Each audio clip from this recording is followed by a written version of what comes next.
Then it's the main event itself, the grand climax of this, wonderful festival of football. And if you've made any plans for Sunday, you might consider cancelling them, because the Champions League final is here on BT Sport 1 HD from 7. And on Sunday night, one of the best loved and most enduring nights on the WWE calendar, it's the biggest party of the summer. I'm reliably informed. SummerSlam, reigning WWE champ Drew McIntyre takes on Randy Orton in the main event. Catch that and every other bout exclusively live on BT Sport Box Office WWE.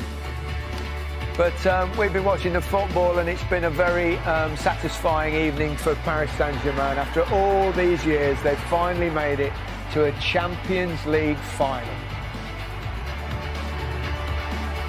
Overall, Rio, comfortable. Comfortable. I thought the man in the picture there, Di Maria, I thought he was tremendous tonight. 2 assists, a goal, a complete part in the story tonight. But what was impressive as well was that the other 2 strikers alongside him, the 2 superstars, the way they moved off the ball, they made it difficult, running in behind, looking to hurt you at all times.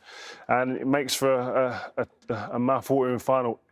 I want Bayern to get there. Well, yeah, otherwise, well, no disrespect to Lyon, but I think it's the final most neutrals would like to see, France versus Germany, rather than an all-French final. Yeah, definitely. I think, obviously, in terms of calibre of player, you want to see that game. But as Rio said, it's not going to be easy for Bayern, but if they do get there, it'll be a mouth-watering game. Yeah, 16 years since a French side got to the final. That was Monaco.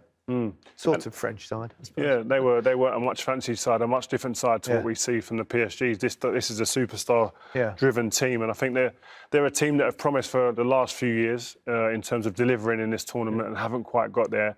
And they seem, when you look at the pictures, we spoke about it the other day. There's a difference to the way that they feel about it. So you can see that they've grasped onto something, a feeling, an emotion to get. Do you think there was a difference in their work rate? I think we saw them a couple of times, particularly the star players up front, when they played Liverpool. Remember that? We Anfield, were quite critical of the way that they didn't seem to be chasing back, but their work ethic seemed much different. We went to that game, and like today, we were sat there before the game waiting for a performance, waiting to be entertained, and we were left thoroughly disappointed.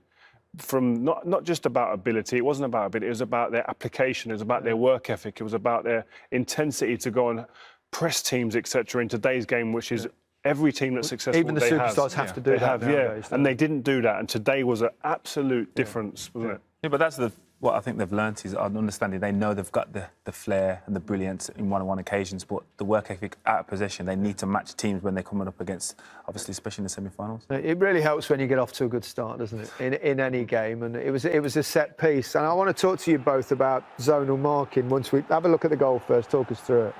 Yeah, we can talk about zonal marking, but the quality of the cross, again, can be blocked off Paulson, and Marquinhos just exploits the space. Great ball in there, exceptional pass. I didn't like playing in zonal marking at all. Yeah, I think it allows for you to make excuses. There's always gaps. There's always free runners running from somewhere. Whereas if you're man to man, I've got hold of Jolyon, and then it's between me and you, and then you've got a responsibility then with a man. Yeah, obviously I played up front, and I loved playing against teams that played zonal marking. They were less frequent than you see nowadays, but you can get a run on someone, you can gamble on space. If the ball goes there, you get a leap on the defender. But whereas when they're holding you, and I suppose it's changed a little bit with VAR, possibly, because you can't grip and hold. I used to play in games where they used to bear hug you and you couldn't move, but they never whistled for it. Yeah, but it's an art. Man-to-man marking from corners and set pieces is an art. It's not just easy, and it's not something you can just do and expect every player to do, because not all players are comfortable doing that. But as a defender, it does give you an excuse if you do zonal marking and they get a run on you. Yeah. We all like excuses. Give a footballer an excuse and he'll use it, that's for sure. The second goal, Di Maria, you picked him out as your man of the match, Rio. But this was not just the finish, but the exquisite touch from Neymar. This isn't about Di Maria, this is about Neymar, his awareness, his that ability to just do things off the cuff and execute in split-second decisions. And that's when you're separating good players from the top players, and he'd done that. It was a magnificent touch. At first, I thought he didn't actually mean it. You see the replay and I think he did. Wow. Great finish from Di Maria. I think 11 goal involvements, which is his best in the Champions League. 9 goal involvements, which is one better than when he won it with Real Madrid. But Di Maria, I mean, since he's signed for PSG, he's had the most assists bar Messi in the top leagues. Oh, wow. So he's somebody who's got great output in terms of delivering chances on a plate for players.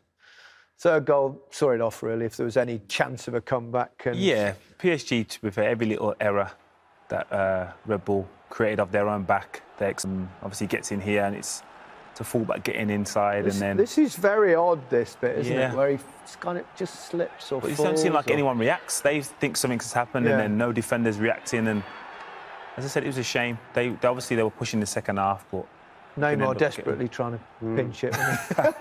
Don't blame him. As all guys. But what PSG done is they knocked the stuffing out of this team. Yeah. This is a Red Bull team that we've all talked about, we've all given huge compliments to, and rightly so over this course of this tournament.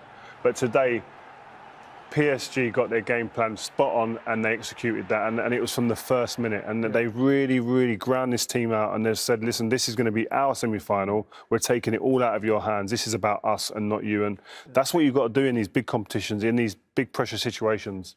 It doesn't look to be a significant weakness in that side that perhaps Bayern or Lyon, whoever plays them, will exploit. Yeah, there's a strong balance in regards to throughout the team. Maybe the keeper, if Navas isn't playing, so maybe that's one weakness. But we touched on it at half-time. The keeper's not going to be the man of the match in this game. Yeah. It's going to be left to one of the top players, and Mbappe, Neymar, is going to be one of them that are going to have to step up and take the mantle.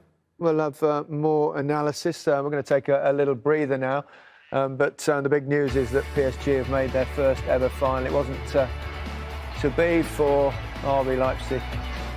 But Tuchel will be absolutely delighted. He's done what he's been employed to do, make it to the Champions League final. Yeah, probably the least exciting of the games we've had in this festival of football, but not for PSG and their supporters, that's for sure. They've finally realised an ambition of getting to the final. Now they have to go on and win it, Rio. That'll be the aim. Yeah, that's it, definitely. And I think it's superstars, big players like Neymars, the Mbappes, etc. They're judged around competitions like this. Can you get your hands on it? Can you be the influence that gets your team across the line? And this is what these guys will be dreaming of, I'm sure. Talked about Neymar. He did some beautiful stuff as always. Didn't quite happen for him again in front of goal. Maybe saving him for the final, Julian. Hopefully that's the case. Obviously, he makes exceptional runs off the ball. He knows, and they've got a great understanding of them too.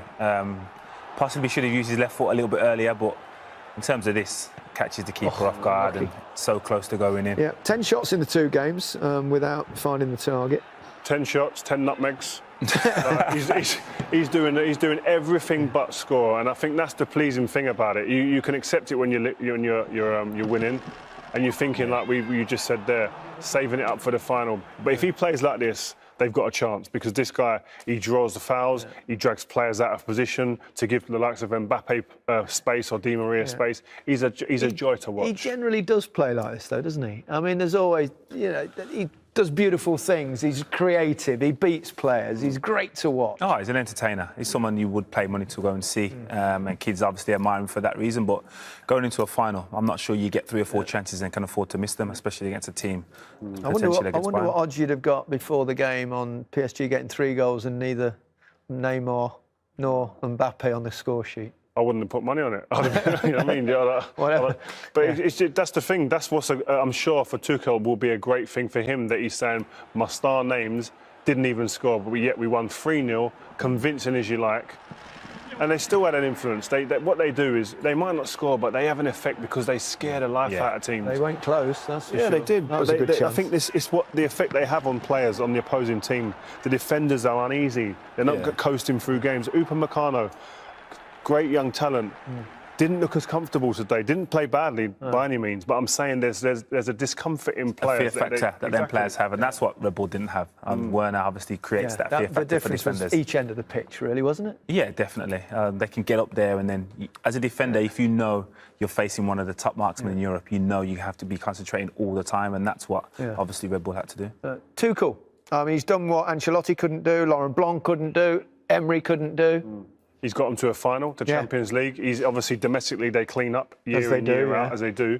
But get into this is the benchmark. This is where you'll be judged as a PSG manager, because that's the demands of the football club now. They're huge investment. They want to see it repaid. It's mad, isn't it? The difference, a couple of minutes, mate. Oh. Atletico, right, that last minute or so in that game in the Atlanta. And it could have all been different. Yeah, he probably would have been out of a job that evening. Yeah. If he didn't, then now he could be a cult hero. He'll have a statue outside the ground that he wins this, definitely. And deservedly so. Again, I talk about the investment that they've made, the recruitment, etc. It's been years in building this and to get here, and they promised so much. And these players, I mean, I keep going on about it, but it is such a true thing within a football squad, is when you feel that moment, there's a game, we just got by a team last minute. There's something, and that builds that kind of feeling that this could be our year. And the side of the draw they were on, that would have been another indicator. Listen, we've got to get through now. We must get to the final. And then it's going to be about them versus Lyon or Bayern, which we're going to take in tomorrow. RB Leipzig, what can they take out of this? A lot of positives. Hopefully they don't get dismantled, their squad. They keep a high number of players and progress. Obviously the recruitment's going to be key again next year. They've lost Werner, so I'm sure they've got replacements in mind, but in regards of, they can take a lot of positives out of their performances and the way they've conducted themselves. Given their strategy, buying young, etc., have they gone as far as they can go? Have they found their ceiling? Listen, I think that's probably a bit harsh because, listen, any team that takes your top goal scorer out midway through a competition like this, they're going to be harmed, and they was to that. I mean, their striker, Paulson's got 5 goals this season. So to expect a Timo Werner performance and effect in a game of this magnitude would be stupid to really think that. So, but listen, again, like Julian said, the recruitment will be very important and keeping hold of some of the players that they do have. Yeah, we can hear from their manager now. Here's Julian Nagelsmann. He's with Des Kelly.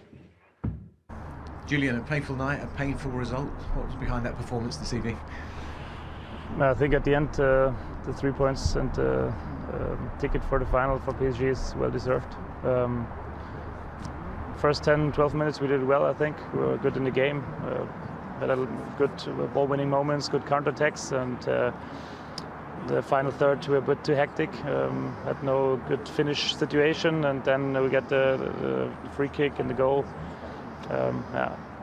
After that, we need 5 minutes to get back in the game. Then it was okay, and then immediately we get the second goal. Then it was hard to come back into the game because PSG has a lot of quality.